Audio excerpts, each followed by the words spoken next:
Olá, seja bem-vindo ao melhor cursinho preparatório do Brasil. Eu sou o professor Gleison Versosa. Hoje faremos mais uma aula produtiva de redação. Hoje nós faremos uma aula, pessoal, que vai perpassar diversos elementos que você precisa saber no momento de produzir a sua redação, ok? Então, beleza, galera. A primeira coisa que a gente vai falar hoje é com relação ao tema. O tema é o seguinte, pessoal. Eu sempre vejo aluno fica escarafuchando aí no YouTube, fica aparecendo notícia, vazou o tema da redação, tema. O aluno sempre fica muito preocupado com o tema da redação. Eu vou dizer uma coisa que pouca gente diz, mas que é a mais pura, clara verdade. O tema da redação, galera, não importa. O que eu quero dizer com isso? Indiferentemente de qual seja o tema, não vai ser você sabendo de antemão qual é o tema ou não sabendo que a sua nota vai ser melhor. Ou seja, se eu te dissesse agora, tá aí, não sei em que momento vocês estão vendo esse vídeo, mas vamos dizer que falta um ano para a prova. Eu digo para você, olha, o tema vai ser X, vai ser tal, o tema vai ser tal coisa. Isso na prática, na vida prática mesmo, de quem, na hora que você estiver lá fazendo a prova, isso ia fazer alguma diferença? Quer dizer, se você já soubesse de antemão, você ia conseguir produzir o texto dentro dos critérios que o Enem te cobra, dentro dos critérios que o Enem te pede? Provavelmente não, porque se eu te der o tema de antemão, ou com um ano de antecedência, ele por si só não vai significar nada, porque não basta você saber do que você tem que falar, você precisa saber falar, então aí não vai adiantar nada. Portanto, já digo para vocês de cara, não adianta você ficar perdendo tempo tentando adivinhar o tema, dizendo, qual que vai ser o tema? Meu Deus, estou preocupado com o tema. Não adianta. Os temas, eles seguem uma determinada lógica, tá? Então, os temas quase sempre vão tratar de questões não muito polêmicas, então eles não vão entrar assim em questões muito polêmicas. Isso sempre dá desgaste e dá problema, tanto para o governo que tiver na época, quanto para a equipe lá que produz a prova, tá? Então vai ser sempre um tema social, sempre um tema que tenha algum tipo de relevância na sociedade, mas que seja um tema pouco polêmico. Então, por exemplo, quando a gente viu aí no Enem de 2021, quando trataram da questão das pessoas que são invisíveis, porque essas pessoas não têm documentos, por exemplo, é mais ou menos consenso, né? Tirando aí o pessoal do anarcocapitalismo, mas é mais ou menos consenso de que as pessoas precisam ter um documento para que assim ela possa ter acesso a tudo aí que existe no sentido do Estado e essas coisas. Então assim, pouquíssimas pessoas iam discordar da necessidade das pessoas terem documentos e que essas pessoas têm que ter acesso ao documento, que o governo tem que possibilitar isso, fazer carteira de identidade de graça e essas coisas. Então, assim, é um tema relevante para a sociedade, é um tema que é praticamente consenso, praticamente todo mundo vai concordar com esse tema, e é um tema que gera uma certa discussão. Beleza, é esse tipo de tema que o Enem vai cobrar de vocês, tá? Ele, assim, dificilmente vai cobrar um tema que exista muitas emoções à flor da pele, já até cobraram temas assim, mas eles têm evitado, tá? E aí já vai um alerta e uma dica. Se cair um tema desses muito excessivo, você tem que tomar muito cuidado. Nós vamos ver isso quando a gente for ver a questão dos temas, do que você pode tirar zero, tá? Então, por exemplo, se você for lá militar, ser radical, etc. Tudo isso aí você vai tirar zero. Então, se o tema for muito sensível, a gente tem sim uma tendência, se for uma coisa que a gente gosta, temos sim uma tendência de começar a extrapolar o nosso território ali, que é de simplesmente fazer o texto, a gente começar a achar que a gente está ali para convencer quem está lendo de alguma coisa. Então, geralmente eles têm evitado esses temas assim muito sensíveis, mas de toda forma, caso caia, é importante que você saiba que tem que dar uma seguradinha na onda, não pode ir com muita sede ao pote e nem ser muito radical e nem tentar militar, etc. Faça qualquer tema da mesma forma, porque o examinador não está ali para debater com você, tá? Não é um debate. Então, na questão da redação, o aluno às vezes acha que é um debate, que ele vai poder pegar ali e dar o ponto de vista dele. Não é assim. Eles já te dão um tema e você precisa dissertar e você precisa achar uma solução para o problema. Não significa que você precisa ficar tomando lados assim de maneira muito assintosa. Mesmo porque o lado que você vai ter que tomar é o lado que eles já te deram. Então, se ele vai lá na prova e diz que é importante que o cidadão brasileiro tenha acesso à documentação, carteira de identidade, etc., então é óbvio que você tem que concordar com isso. Ah, professor, mas eu não concordo, eu acho que identidade não é uma boa ideia, acho que o brasileiro não tinha nem que ter identidade, porque eu acho que tinha que morar todo mundo no meio do mato, sem nada. Beleza, legal, é a sua opinião, joia, você tem direito à sua opinião, certíssimo. Só que se você fizer isso dentro da redação, a partir do tema que eles te derem, sabe o que vai acontecer com você? Jovem gafanhoto, você vai tirar 0, porque não pode, não pode. Ah, professor, mas eu não concordo, sinto muito. Então, nesse caso, que é praticamente um consenso, pouca gente iria discordar. Mas podem acontecer temas que você concorde ou que você discorde. Então, se você discordar, você vai guardar a sua discordância para você. Se lá eles te dizem que determinada coisa é um problema, você precisa dizer que determinada coisa é um problema. Vamos dar um exemplo extremo. Se eles dizem lá, como fazer para resolver a questão das sacolinhas plásticas no Brasil, que causa muita poluição e etc. Diante desse tema, pode ser que você diga o seguinte, bom, temos problemas muito maiores para cuidar, por exemplo, sei lá, a China polui 10 vezes mais do que o Brasil, então a gente ficar preocupado com a sacolinha não é muito inteligente. Então acho que a gente deveria debater outras coisas ou cobrar quem polui muito mais do que nós. Seria um raciocínio lógico, seria uma coisa certa do ponto de vista da realidade, mas se você fizesse isso, você estaria contrariando o que a banca mandou você fazer. O que a banca mandou você fazer? Resolver o problema das sacolinhas plásticas. Ah, professor, nem acho que isso é um problema. Joia, concordo com você. Você pode concordar ou não. Você tem que ter direito à sua opinião. Mas não na prova do Enem. Não na prova de qualquer concurso que te fizerem. Porque se te derem dizendo que isso é um problema, você tem que concordar. E você tem que achar uma solução para o tal problema que eles acharam.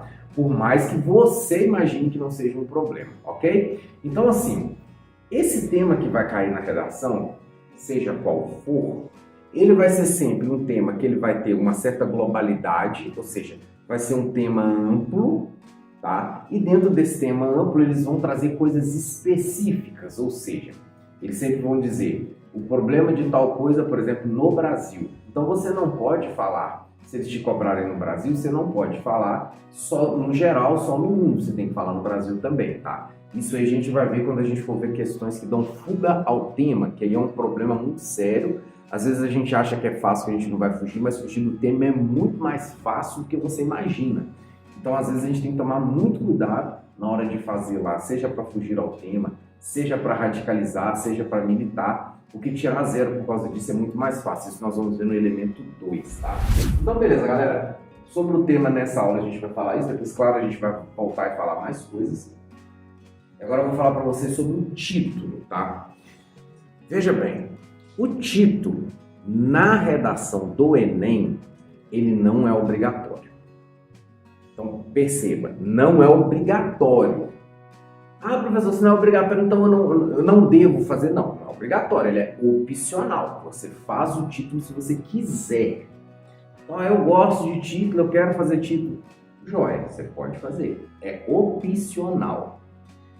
Agora, questão da opinião minha, como professor que está há anos no front, e inclusive da banca, se a gente pensar o que lá eles dizem, é o seguinte: o título, ele nem sequer é contado como erro, por exemplo, nem como acerto. Então, se você vai lá no título, se você está lá fazendo a prova, você fez o título, assim, foi o título da sua vida, assim, um título maravilhoso, você tirou um coelho da cartola, você falou, meu Deus, que título top, fantástico, legal, pai d'égua, como dizem lá no Pará. Então, você fez um título desse e falou, caramba, show, show, show, sabe o que vai resolver? Nada. Porque o título ele nem sequer é contado pela banca, tá? Então a banca nem sequer se preocupa com o título. O título está lá apenas e tão somente por uma razão. Ele só vai servir para contagem de linhas. Só isso, mas nada mais. Então vamos supor que a sua redação teve 7 linhas, a gente sabe que você precisa ter 8. Só que dessas 7 linhas você teve o título. Aí vai contar 8 linhas. Mas o meu título foi ruim, não importa. Meu título foi bom, não importa. Particularmente, eu acho que é uma baita de uma perda de tempo. Por quê? Quando você faz um título, você automaticamente está desperdiçando uma linha que você poderia utilizar na sua argumentação, que você poderia usar mostrando que o seu texto tem valor, ou seja, escrevendo uma linha a mais. E se você gastou essa linha fazendo o título, você desperdiçou a oportunidade de mostrar para a banca que você tem muito a agregar, tem muito a dizer. E ainda para piorar, tem gente que ainda fala o seguinte, vai lá, coloca o título, tá? Pula uma linha, deixa uma linha em branco e continua embaixo. Esse cara fez pior ainda do ponto de vista de desenho de texto. Porque ele não desperdiçou uma linha só, ele desperdiçou duas linhas que ele poderia estar escrevendo, que ele poderia estar mostrando para a banca que o texto dele é bom. E via de regra, claro que isso daí não é 100%, tá? Então entenda que a exceção é o exemplo do burro, sempre tem exceção, tá? Via de regra, na maioria das vezes, quando o aluno faz isso daqui, quando o candidato faz isso aqui, o texto dele não é de qualidade. Não é notório. Quando o corretor está corrigindo, ele corrige tanto o texto que ele começa a padronizar, falar esse texto é mais ou menos assim, esse texto é mais ou menos assim. E uma das coisas que é perceptível é o seguinte, quando o aluno coloca o título, salta uma linha e logo depois escreve, dificilmente o texto dele vai ser um texto de extrema qualidade. Porque, via de regra, para um texto ser bom, para ele ser de extrema qualidade, ele tem que escrever muito. Se ele escrever pouco, inclusive pulando duas linhas, vamos dizer assim, desperdiçando duas linhas, é óbvio que esse cara não tem tanta habilidade, né? Porque ele desperdiçou ali, no universo de apenas 30 linhas, ele jogou no lixo duas, que ele poderia estar utilizando para outra coisa, tá? Então vamos entender que a redação que você vai produzir lá não é uma redação de escola, tá? Que ela tem que ser bonitinha do ponto de vista estético, não. É uma redação que você tem que mostrar para o sujeito que você tem condições, que você sabe fazer um texto, tá? É uma redação para que a pessoa entre na faculdade, quando um dia vocês forem fazer concurso também, é uma redação que serve para concurso, então, vamos dizer, é uma coisa que está no nível acima. Então não é você fazer um título lindo, um título criativo, um título maravilhoso, cheio de jogo de palavras, assim. Não é isso. Não é isso. Então, por exemplo, no caso do documento lá, o cara vai lá e faz um título assim, caminhando contra o vento sem lenço sem documento, ou sem lenço sem documento. Pô, título bonito, poético, remete a canções, não sei o quê. Mas o que isso vai resolver pro texto? Nada. Pelo contrário. Vai acabar te atrapalhando, porque depois você vai ter menos linha para fazer, ok? Então, uma das coisas que é errado, sim, é muito errado, que muitos professores pregam, principalmente professor de redação, é você tem que ser criativo, seu texto tem que ser criativo. Balela. Você ser criativo ou não faz a menor diferença. Não existe, dentro dos critérios de julgamento do seu texto, dos critérios para dar a nota no seu texto, não existe um critério que o corretor diz assim, esse texto ele é criativo? Não tem. Então, se não tem, que diferença faz se o seu texto é criativo ou não? O que o seu texto tem que ter, isso nós vamos ver no elemento 3, é autoria. A autoria é diferente de criatividade. Então, o que é autoria? É o cara perceber que o texto é seu. Foi você que construiu o texto, e não que você fez um Frankenstein, pegou lá um monte de outras coisas, ou que o seu texto não tem rumo. Então, chama-se marca de autoria, e isso você tem que ter. Mas a autoria não é criatividade. Tá? Tanto é verdade que você pode ter 50 textos que foram baseados no mesmo modelo e todos esses 50 textos terem uma nota muito boa, mesmo sendo textos que são repetitivos. Ou seja, o examinador ele cansa de ler texto igualzinho, cansa de ler um monte de texto que é a mesma coisa. Por quê? Quando se trabalha em cursinho igual aqui ou igual a qualquer outro cursinho que você estiver fazendo, existe uma tendência que os textos cheguem mais ou menos no mesmo padrão ali. Na hora que o examinador está corrigindo lá, ele não pode dizer assim, olha, eu acho que esse texto está muito igual aos outros, viu? Eu não vou dar nota para esse aluno não, porque esse aluno não foi criativo. Não interessa. Não interessa. Porque a criatividade, de forma nenhuma, é um critério de validação do seu texto. A autoria, sim. Isso nós vamos ver depois. Como é que você faz um texto que seja dentro dele mesmo, centrado e fechado dentro dele mesmo, sem que o examinador descubra, vamos dizer assim, que você pegou esse texto já dentro da sua cabeça como um modelinho pronto. Que você faz um texto coerente e coeso dentro de si mesmo, você vai fazer um texto autêntico. Então, autenticidade é diferente de criatividade. Você tem que ser autêntico, criativo não, tá? São coisas diferentes. Você não vai inventar nada, igual eu já falei na aula lá da coisa que você tira zero por qualquer desenho, etc. Não é para você inventar nada. Criatividade não. Mas para você ser original de dizer coisas conectadas de uma forma diferenciada, aí você pode, tá? E aí nós vamos dizer como é que isso faz, tá? Então, essa parte do título, da questão de perder linhas, tá? Vai se conectar muito com a próxima questão que eu vou mostrar para vocês, vou conversar com vocês, bater um papo e depois nós vamos ver nos exemplos, que é a questão da sua letra, tá? Sempre me pergunto, professor, minha letra é feia, como é que eu faço? Vejam bem, se a sua letra é feia ou bonita, não vai fazer diferença, muita diferença do ponto de vista da nota. O que vai fazer a diferença é o seguinte, se a sua letra for ilegível, é 0. Não dá para ler. Como é que o examinador vai te dar nota se ele não consegue ler o que você escreveu? É 0. É 0, não tem conversa. Agora, imagine que você tem uma letra mais ou menos, mas ela é legível, e aí o examinador vai ler, ele vai passar de boa. Agora imagine uma outra situação, você faz um texto muito bom, mas sua letra é complicada de entender.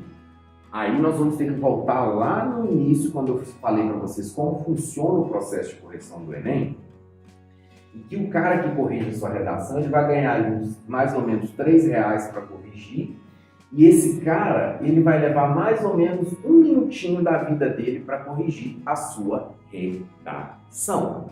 Ou seja, pense comigo, jovem gafanhoto. Se você tem um cara que vai levar 1 minuto para ganhar R$3 só para corrigir sua redação, você acha mesmo que esse cara vai ficar lá olhando para o seu texto falando, poxa, o que será que essa pessoa quis dizer? Você acha mesmo que essa pessoa vai ter um imenso carinho, uma imensa boa vontade, um imenso, digamos assim, cuidado com o seu texto? Não vai. Se tem alguma palavra que ele não entende, ele vai falar, bora, vamos fazer outra. Se não tiver, ele vai deduzir lá dentro do contexto, tá? E lembrando que esse cara que está corrigindo, ele está fazendo os outros business dele, ele está trabalhando, ele está fazendo as outras coisas dele, ele não está por conta apenas da redação, do processo de correção, porque ele não pode viver disso, porque o processo de correção é só uma vez por ano, você viver disso, você vai morrer de fome.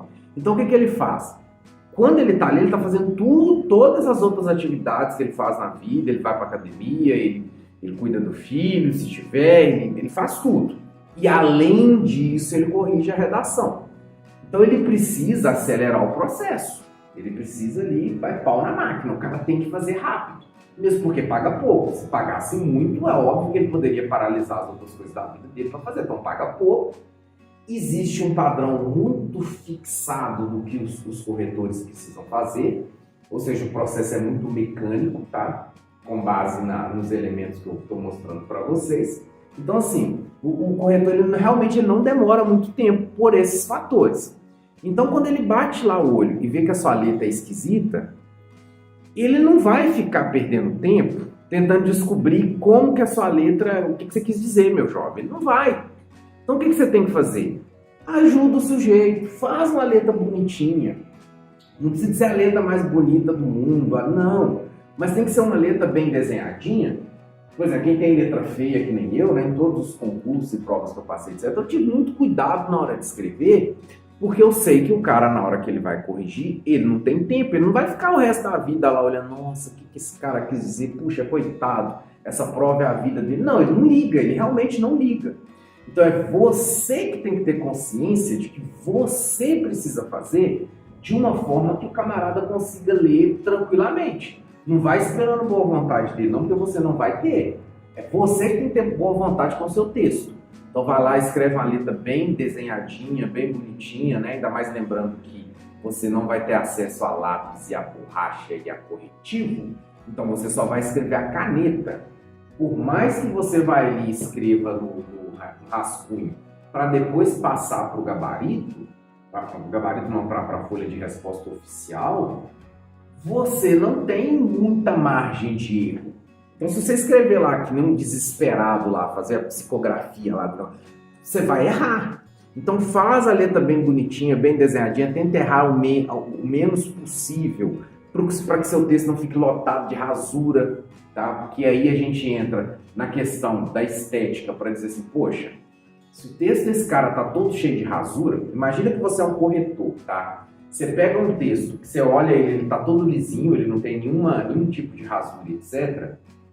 É claro que o corretor vai olhar e vai pensar assim, poxa, esse texto foi feito com mais cuidado, muito provavelmente ele vai ter menos erro, o corretor já vai com o espírito desarmado. Agora pense o contrário, o corretor pega um texto e esse texto dele está lotado de rasura, o cara riscou linha, todo o cara formou um lamprão lá, ele sujou o texto dele todo. É óbvio que o corretor, quando ele bate o olho nesse texto, você fala, poxa, esse texto aqui está zoado. Se o cara errou isso tudo aqui, muito provavelmente dentro do texto tem mais um monte de besteira que ele deixou passar. Então aí o corretor já vai com o espírito armado. E aí, nesse 1 minuto dele, a gente quer, o nosso objetivo enquanto pessoas que estão fazendo a prova é que o corretor passe por esse 1 minuto da forma mais tranquila possível, para que ele não fique procurando muito pelo em ovo ali. Porque se ele procurar problema no seu texto, ele vai achar. Se ele ler seu texto com muito carinho, cuidado e atenção, ele vai achar muito erro, muito erro. Então assim, o que a gente quer é voar abaixo do radar. É fazer com que o cara bata o olho no seu texto e ele pense, poxa, o texto do cara tá bacana, já dei uma olhadinha por cima aqui, eu vi que não tem nada muito erro aparente, tal, não sei o quê. Pô, bora, deixa esse cara aqui, vou dar nota para ele aqui, game over, vai para frente. Só que se você deixar muitas marcas, muitas margens, ele vai olhar e vai procurar. E como diz o velho deitado, quem procura acha. Então se ele procurar, ele vai achar. Então vamos evitar que ele procure, porque se ele procurar, ele vai achar, vai ser pior para todo mundo, tá? E aí então na questão da letra, tem outra coisa que a gente tem que falar, que conecta com a questão que eu tinha dito em cima, que se relaciona à quantidade, tá? A letra ela vai estar intimamente ligada à quantidade de linhas que você escreve. Quantidade importa? Sim, importa. Importa muito. Uma coisa é se você escreve 15 linhas. Uma outra coisa é se você escreve 30. Porque pense comigo, se o Cabuquinho lá escreveu 15 linhas, ele tem mais chance de passar sem erros do que o Cabuquinho que escreveu 30. O cara que escreve mais, ele se expõe mais ao erro, ele arrisca mais. Então é claro que a recompensa dele vai ser maior. Ah, professor, mas às vezes eu fiz um texto de 15 linhas, eu não tive nenhum erro. Eu vou ganhar total na gramática? Não, não vai. Não vai. Por quê? Você só escreveu 15 linhas. E mais do que isso, essa escrita sua, como é que foi a linguagem? Foi uma linguagem fácil? Foi uma linguagem difícil? Você tentou palavras mais complicadas? Você não tentou nada? Você chegou lá e escreveu do jeito fácil? Você escreveu que nem menino de 2ª série, foi lá e escreveu o troço todo certinho, todo bonitinho, não teve nenhum erro, mas escreveu 15 linhas. Então é óbvio que quando você faz pouco, a sua prova, a sua correção, a sua análise em cima dessa prova vai ser contada em cima desse pouco que você fez. Então se você fez pouco, é claro que na hora da distribuição do ponto, isso vai sim impactar a quantidade de nota que você vai receber. Nos Enems passados, isso costumava ser uma coisa assim, mais ou menos uma regra não escrita dos corretores, tá? Agora já estão considerando como regra mesmo, tá? Então, por exemplo, a questão da letra, você tem um espaçamento, ó. Vamos supor, você foi que escreveu letra E. Olha o espação que ficou no meio aqui. E tem gente que quando vai fazer a redação, deixa esses espaços monumentais, tá? Depois a gente vai ver no exemplo, eu vou mostrar para vocês na medida dos exemplos, eu vou ir mostrando quais são. Quando você deixa muito espaço dentro do seu texto, entre as suas linhas, é claro que você está escrevendo menos do que um cabo que, vamos pegar o mesmo tanto de linha aqui, vamos supor que os dois escreveram 30 linhas. Você tenha dois textos que escreveram 30 linhas. Só que em texto, a letra do cara é de um tamanho bom, não precisa também ser uma letra de mosquito também, tem muita gente que faz aquelas letrinhas assim que ninguém entende nada. Faça uma letra de um tamanho razoável, assim que a pessoa consiga ler, tá?